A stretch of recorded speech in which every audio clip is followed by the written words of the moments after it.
Bonjour à tous. Musicien, auteur, compositeur, interprète Chris Combet vient de terminer sa tournée au Japon. C'est le hasard qui a permis ce périple de 3 semaines. Un pays qui fascine l'artiste depuis plusieurs années. De retour à Paris, avant de rejoindre son pays natal la Guyane, il a accordé une interview à Patrick Jean-Pierre. Chris Combet, bonjour. Bonjour. Merci d'avoir accepté de répondre à nos questions. Alors, pourquoi le Japon? Le Japon, parce que initialement c'était un peu le hasard. Il y a un producteur japonais qui reçoit des albums de France. Un jour, il a reçu un de mes albums, et puis ça lui a plu. Et il a continué à en recevoir, et ça a continué à lui plaire. Et puis un jour, il m'a dit, ce serait bien que vous veniez. Donc c'était un peu comme ça, mais c'est pas tombé dans l'oreille d'un sourd. Et à partir de là, j'ai commencé à travailler sur une chanson qui s'appelle Yosako Inaruko Odori. C'est une chanson traditionnelle du patrimoine japonais extrêmement que tout le monde connaît, et que j'ai créolisé, j'ai mis à ma sauce. Et puis en 2016, j'y suis allé. J'avais très envie d'aller au Japon. Et puis ça dure parce que c'est un pays qui me fascine, et à chaque fois je suis complètement fasciné par ce pays.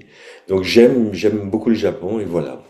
Alors, vous avez passé combien de temps, Chris Combet, au Japon, et quelles ont été les différentes étapes? Je crois savoir, effectivement, ce sont des contacts. Vous êtes allé dans plusieurs différentes îles, parce que le Oui, Japon, c'est un ensemble d'archipels. voilà. Alors je suis resté 3 semaines, et j'ai commencé sur l'île de Honshu, dans la préfecture de Toyama, dans une ville qui s'appelle Nanto, à l'invitation du festival Sukiyaki Meets the World. Et donc là-bas, on a fait, je dis on, j'étais avec mon percussionniste, on était en duo. On a fait 2 concerts dans le cadre du festival et un workshop. Par la suite, nous sommes allés à Toyama, dans une ville qui s'appelle Naha. Et là, on a fait aussi un concert dans le cadre du festival Sukiyaki. Et puis ensuite, on est parti à Fukuoka, sur l'île de Honshu, Kyushu, ou quelque chose comme ça. Parce que L'important, c'est que c'était organisé. On est venu vous chercher quand même. Voilà. Puis le Japon, il y a des gens, des Japonais, qui ont entendu votre musique et qui ont voulu effectivement que vous la partagiez avec les Japonais. Justement, comment a été accueilli alors, quand on regarde, vous êtes artiste, musicien, compositeur, interprète, et quand on regarde un petit peu sur Wikipédia, c'est pas une référence, vous êtes classé reggae. Or, Chris Combet, ce n'est pas que ça. Alors, pour ceux que vous connaissez pas très bien, Chris Combet, on va vous entendre, c'est ceci. Comme il est étrange ce paradis où volent les anges en pressant le pas. Est-ce bien ici le paradis ou bien les prières ne portent pas? Mais ce n'est rien quand on vient d'une nuit profonde, d'une nuit sans fin, de la fin du monde.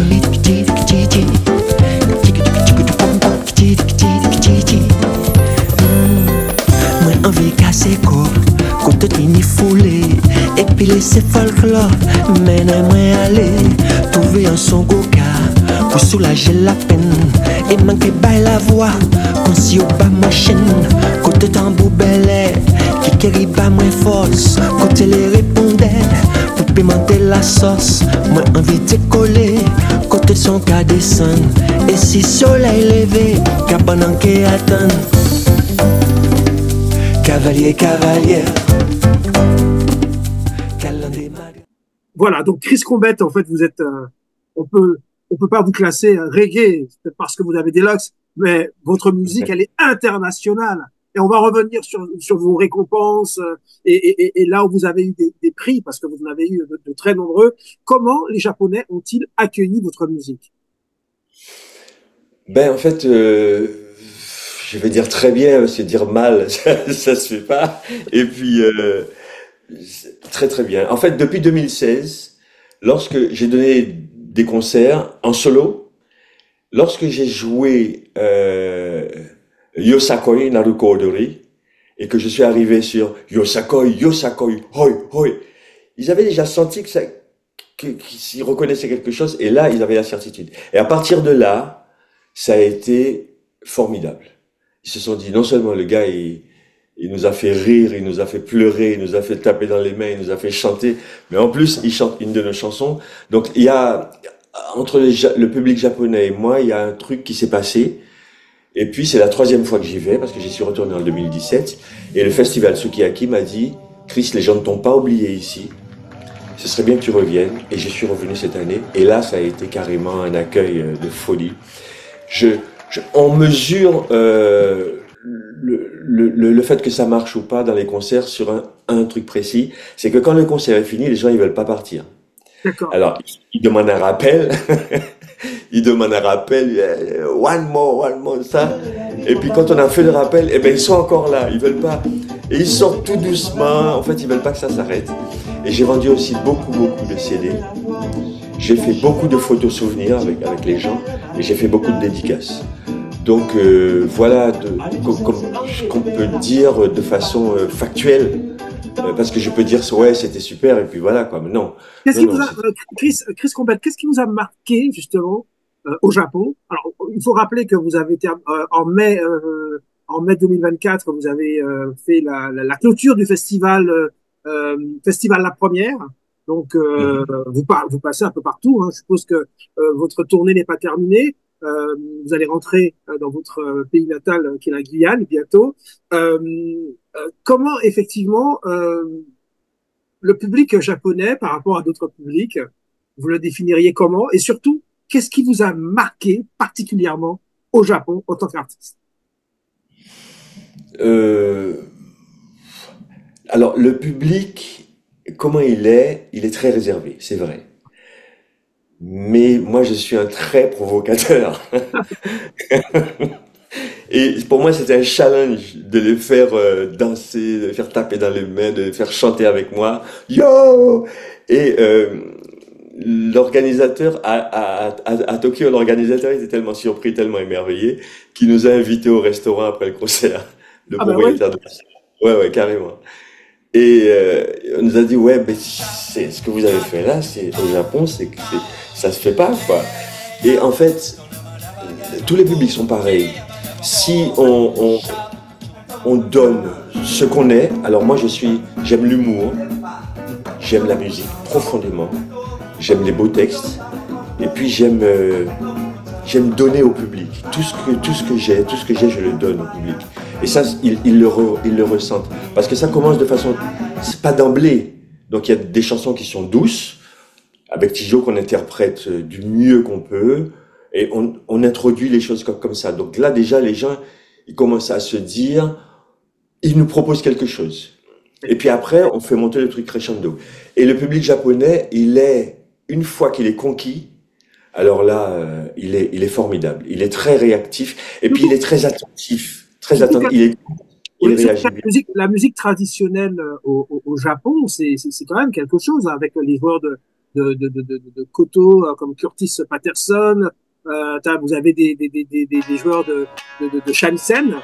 Il y a quand même voilà, il y a quand même vous avez un jazz progressif. Vous parliez de jazz tout à l'heure, un jazz progressif. Vous avez rencontré un peu échangé culturellement et musicalement avec d'autres oui, artistes traditionnels. On a fait, alors traditionnel, on a fait un truc avec le style orchestra, le style band, donc voilà. Mais avec on a fait une chanson, on a fait 2 chansons avec un artiste japonais qui vit dans une île assez retirée, parce que le Japon c'est 1400 îles, ouais. Donc 424 ou 26 sont habitées. Donc cette fois-ci, on est allé à Okinawa.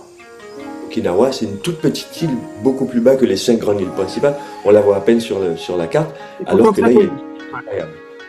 Et donc, on a ce Isamu Samushi, je ne suis pas sûr, parce que alors, on l'appelle Issa.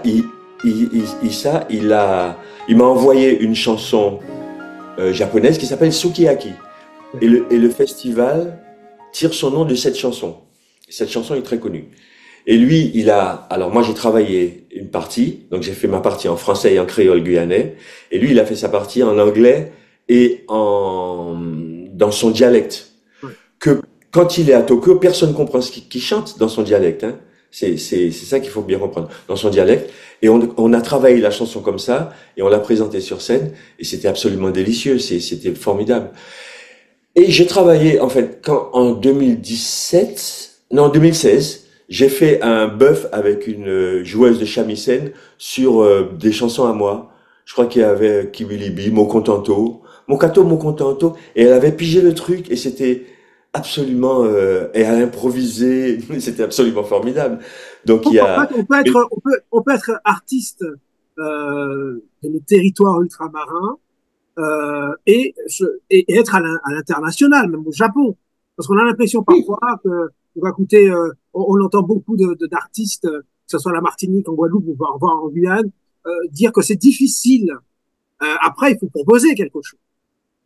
ouais, il faut proposer quelque, mais comment dire, chaque artiste a un peu son truc. L'Australie, je suis allé tout seul, donc et j'ai fait les scènes avec des groupes où il y avait 20 personnes sur la scène. Quand je suis monté, j'étais tout seul. Eh bien, l'année d'après, ils m'ont fait revenir avec le groupe. D'accord. Parce que tout seul, j'ai été chercher le public. J'ai été, je sais pas comment dire. C'est comme si le public fait partie du show. Et à ce moment-là, ils se sont complètement concernés. Et à ce moment-là, on peut aller partout sur la planète. Il y a pas, la langue n'est pas une barrière. Ce qu'on peut partager, ce sont des émotions, ce sont des rires, c'est comme si ce qui comptait, c'est quand je suis en Guyane et que dans mon studio et que je gratte ma guitare sur une chanson, je ferme les yeux, je suis à fond dedans. Eh ben c'est ça qu'il faut donner aux gens. Ouais. C'est ce qu'on ressent, c'est d'où vient notre musique, c'est pourquoi elle est là, comment elle est composée, etc. Et c'est ça qu'il faut leur donner. Et à ce moment-là, ça marche. C'est comme le sport, la musique est universelle. Vous allez rentrer, alors là vous êtes à Paris, hein, vous allez rentrer en Guyane dans quelques jours, d'ici samedi vous êtes en Guyane. Oui. Vous aviez pris une décision de retourner définitivement en Guyane. C'est toujours définitif ou vous aviez laissé entendre que ça dépend de ce que la vie nous prépare? Par principe. Par principe. Par principe, rien n'est définitif. Tout à fait. Donc, mais dans mon plan de vie, je suis installé en Guyane, je vais y rester. Votre tournée se poursuit ou elle est terminée pour cette année? Non, la tournée japonaise se termine. Là, je rentre en Guyane, je vais faire quelques dates localement. Après, je vais au Brésil. Et puis surtout, je vais travailler avec mon groupe la présentation du nouvel album qu'on va aller présenter, j'espère, en Guadeloupe, en Martinique, à Paris. Voilà, c'est surtout il y a ce nouvel album qui. Un scoop peut-être sur ce nouvel album? Eh ben, je l'ai présenté au Japon. D'accord. Scoop, il est disponible sur toutes les plateformes. Donc, il est déjà. Alors bon, je reviens. Hein, c'est du direct, hein? Oui, il n'y a pas de souci. C'est du direct, oui. Le direct. Alors le scoop. Ah ben ouais, voilà. Je me disais aussi Chris Combet sans la guitare. Parce que en fait, la chanson, je suis désolé, la chanson Yosakoi, elle est sur l'album, sur le dernier.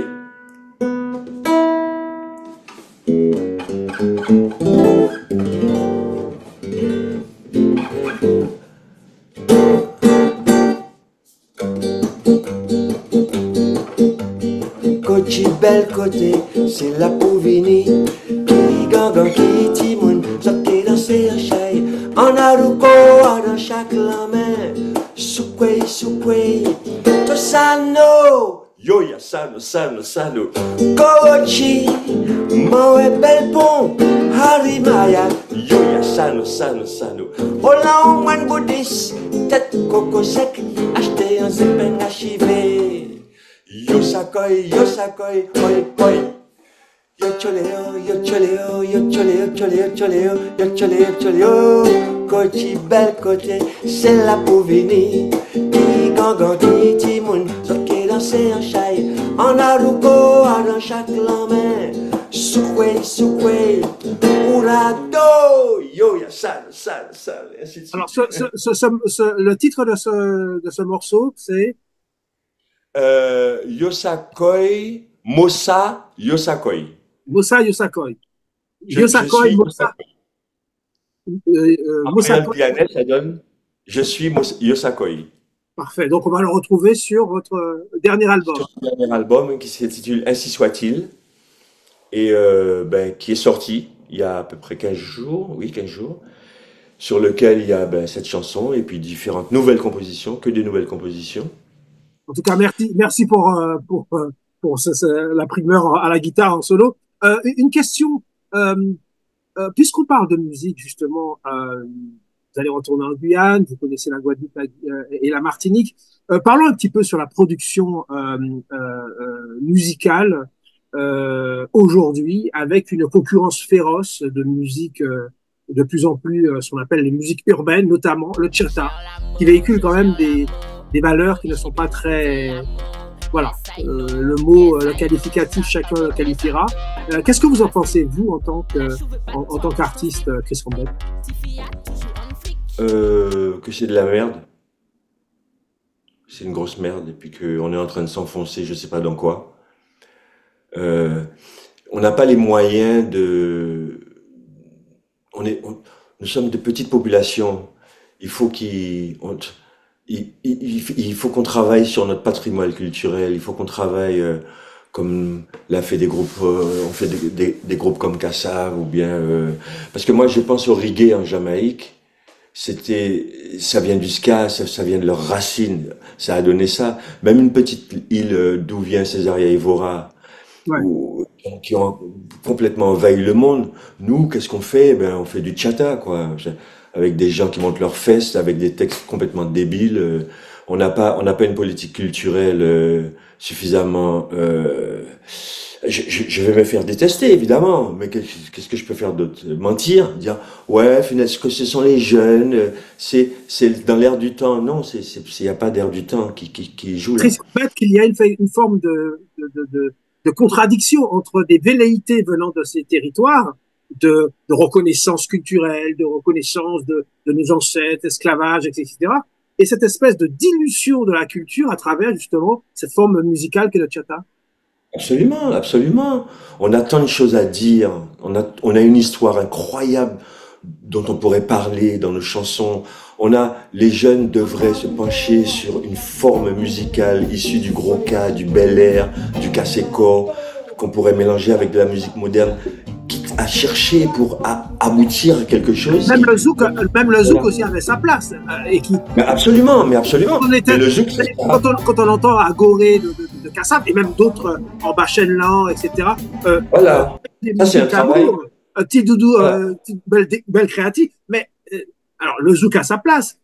Et comme la biguine, la mazurque, toutes les musiques ont leur place. Mais c'est surtout le message, le texte qui, aujourd'hui, à mon humble avis, on peut générer de la musique urbaine. Il y en a pas mal qui la génèrent. Mais c'est ce qu'on dit à travers la musique urbaine et ce qu'on apporte et qu'on véhicule comme message, et comme comportement. Oui, je suis d'accord. Bien sûr, c'est ce qu'on véhicule, c'est ce qu'on dit. Si on dit t'as de belles fesses, ça va intéresser qui sur la planète? Bon, mais le zouk, c'est un travail de Kassav qui a mélangé la tradition avec la modernité. Tout à fait. Et quand on voit les grilles des morceaux de Kassav, parfois ce sont des grilles, il y a de la musique, quoi. C'est des compositeurs, c'est des gens qui, je sais pas, moi, il y a des morceaux de Jocelyne. Ce sont de beaux morceaux avec une mélodie, il y a de la musique et du texte. Il y a du travail. Il y a un zouk qui est absolument honorable, j'ai envie de dire. Et puis après, il y a eu quelque chose qui est devenu le zouk love et tout ça, mais les jeunes n'ont pas eu les choix parce que je sais pas, c'est devenu parce que en fait, il y a un besoin absolu de mimer la culture américaine. Il y a quelque chose de cet ordre-là.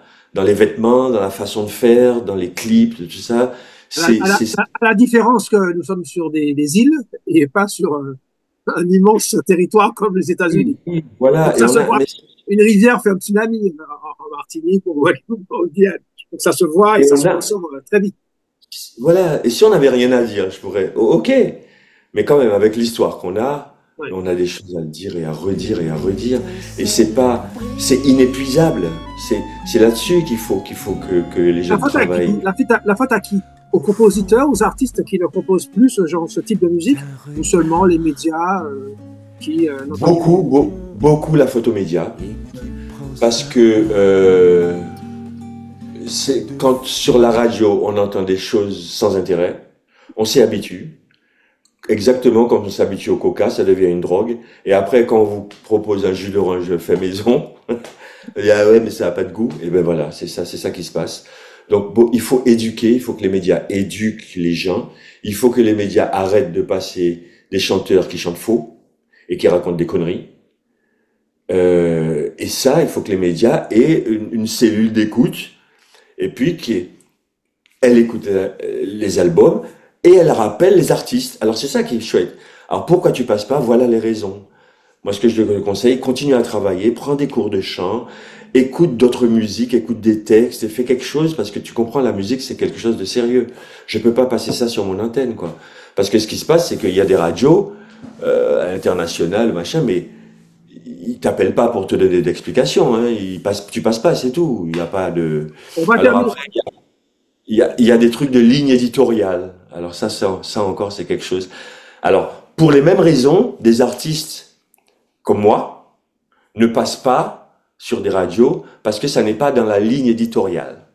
C'est-à-dire que mes textes parlent trop de choses que les gens n'ont pas envie d'écouter, ça c'est le passé, tout ça, ou bien je suis trop vieux et les jeunes ils sont pas là-dedans et c'est pas dans la ligne éditoriale. La radio il faut qu'elle soit écoutée, faut pas que les gens ils zappent. Et on est comme ça le nez dans. Mais en même temps c'est une ligne éditoriale qui suit l'air du temps, mais l'air du temps, c'est pas forcément l'air du temps qu'on prend aussi. On dit souvent c'est Bié Canari qui a fait bon sucre. Ah oui, mais c'est l'éditorial qui fait l'air du temps en fait. Ouais, on va terminer sur des notes un peu plus positives. Chris Combet et la transmission, ça donne quoi? Ah, j'adore ça. J'ai été prof, hein. J'étais prof. Ben, c'est pour ça que je pose la question. Ouais.